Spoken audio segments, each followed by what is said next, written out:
Absolutely. Ambassador Singhal, did you manage to see this piece in the BBC World? Number one. And secondly, we can go on about this story and many similar stories in the past. But what is also noticeable here is that there has been an overwhelming response to the story, and Indians have given back to the BBC about why we don't need such a lecture anymore. Well, yeah, I've gone through this piece, if you can call it a piece. But, the whole premise of this article, I find very patronizing. It is? Number two, what I noticed, because when they are comparing India with Nepal, Bangladesh, it shows... Even Madagascar. Even Madagascar, it shows the bankruptcy of the idea. I'm sorry for using this term, but they do not know what they're talking about.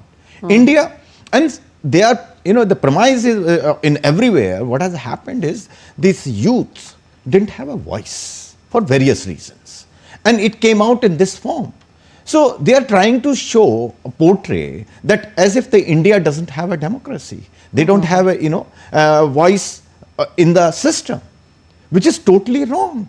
So if we have a system in place where all the grievances and the issues are talked about openly, why somebody will take this kind of form? Correct. So whole premise is wrong. It's faulty. It's totally faulty. And when Sharma ji was talking about the British, I'll just give you one or two examples of that, where the British have gone. The Durand Line we are talking about between Afghanistan and Pakistan is creation of British, authority, because they wanted to create problems there.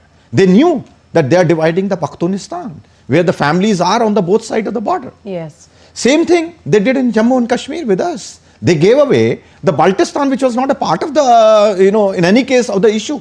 It was an Indian territory, even at that time.